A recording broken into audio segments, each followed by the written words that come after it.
Hey, everybody. I was just sitting here having some coffee and thinking about some things that I've recently learned and recently watched and observed. Um, and I wanted to share something about external mastery. So what I've noticed is that um, external mastery is focusing on how to manage and master the external environment or the world. And so that is the things that everybody holds as valuable and socially acceptable. If you have watched my last video about narratives, this would be part of the socially acceptable narrative. And so external mastery is focusing on skills and things that you can do to make yourself a quote unquote external master. Um, the idea of this came to mind today because I saw a video on YouTube. It was an advertisement for how to clean white chairs, how to keep them white. And so that would be an example. Learning a skill that keeps you one step ahead of everyone else. And being one step ahead of everyone else is a form of narcissism. It actually is a characteristic of narcissism to constantly be competing and being concerned about the external environment only, how much money you make, the job you have, the house you live in, the things that you hold valuable. That would be an example of external mastery. So I just wanted to share that. I don't want to do a long video on this, but I had the idea, I had the thought, and it was a pretty important one, because if you go out and you notice that people are learning skills to make themselves better, I mean, that's what it's all about. For probably 90% of people, it's learning the skills and learning the things that they need to learn to be good in, or, I guess, accept themselves or think that they are good and that they belong in the world. Another example of external mastery is focusing on spirituality and religion. I've seen a lot of this, especially channels on YouTube that talk about what they have been shown about, um, their spiritual path, or what they believe from reading the Bible, for example, that they've received as part of, um, having a relationship with God, so to speak, or the Creator, or however you want to refer to Him. And they share these experiences. But what I've noticed about these experiences is that it's all about navigating the world.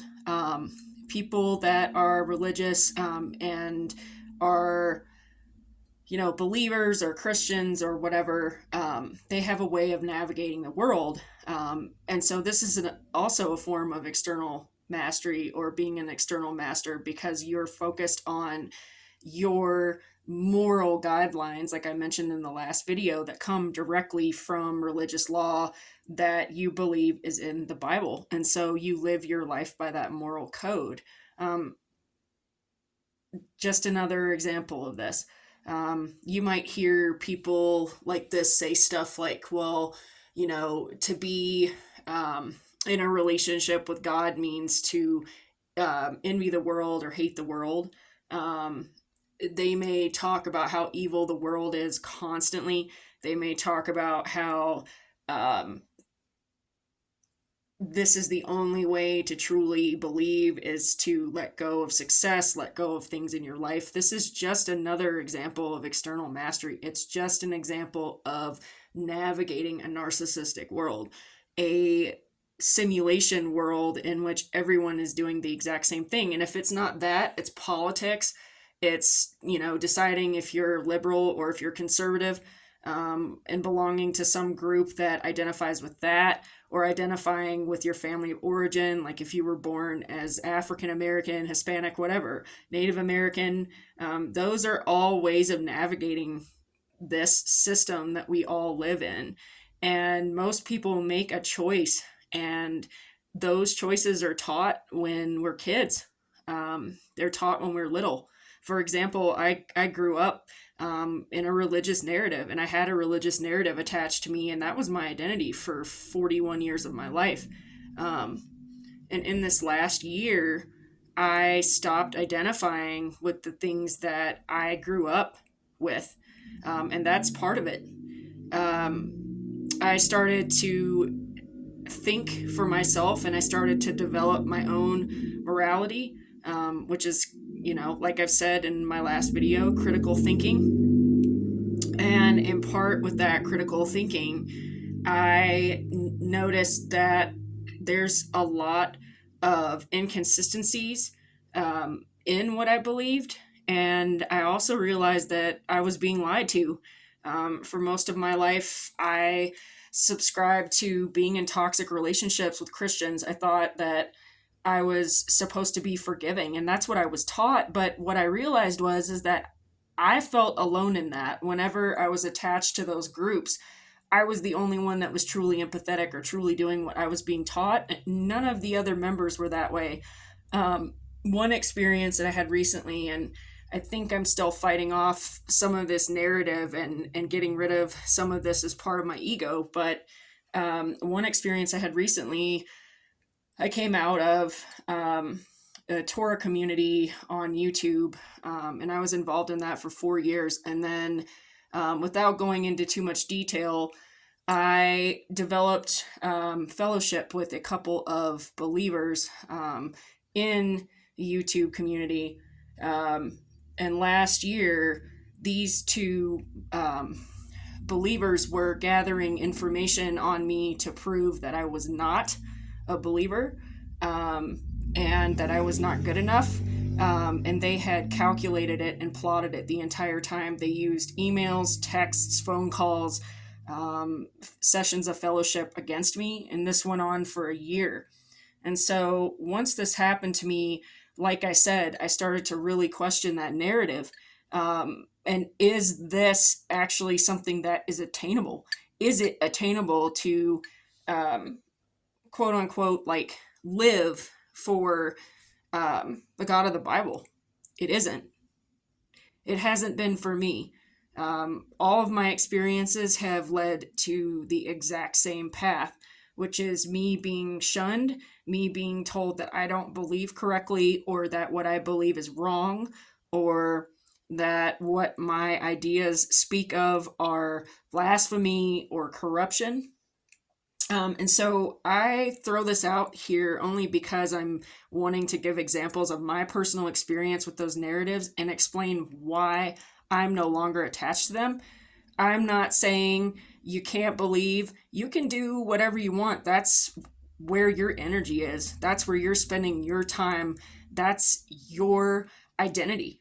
It just doesn't fit me. And at this time in my life, I can honestly say that taking space, being alone, has been the best thing that I've ever done, sitting in reflection and silence, because I'm not susceptible to trying to put myself in a mold that someone else is subscribed to that doesn't fit me. Authenticity is not being in a narrative, especially any type of spiritual or religious experience. It's not keeping up with the world. It's not external mastery, learning skills to make you better than anyone else, how to paint your house better than your neighbor, or how to, do something that no one else can do, or set a world record, or do any of those things. None of those things matter. At the end of the day, none of those things matter. In fact, all it does is show that the person is competitive and that the person is concerned about keeping up with their appearance. They're concerned with having an image. And those things are narcissism, 100%. And I think I covered that in my last video about lower level energy and how we develop that. But I just wanted to jump on real quick this morning and talk about some stuff that, has been kind of coming to mind as I go through the dark night of the soul. I learned how to shed all of these experiences that I've had Not to say that they're not important, because we all have experiences that are important and valuable, but I will say that it's not as important once you come to terms with it, or you start, kind of pulling away and letting your ego go. And just to kind of recap what ego is conditioning that has been put on a person throughout their life to make them believe that they are something that they are not. And so it does not involve development of understanding who you are. And I'm not discussing saving the soul, because I know there's a YouTube channel out there that talks about how, all people are about saving their soul. That's not what I'm discussing when I say this. What I'm saying is that this has nothing to do with subscribing to a societal identity like religion. It has nothing to do with becoming something because someone recommends it. For example, like writing a book or becoming a health nut because somebody told you to, or you've watched, videos about how to write a book or how to be more nutritionally conscious. And so now that's who you are. So it's not clinging on to the things that come in, like information. And it's not identifying with emotion, projecting emotion, or having, how should I put it?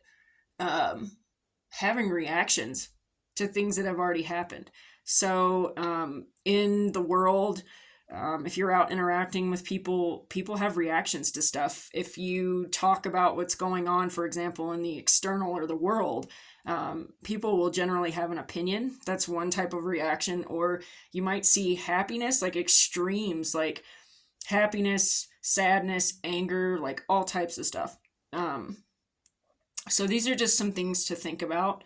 But as you let go of ego, you're not concerned about, like I said, external mastery. You're not latching on to something to reinvent yourself constantly.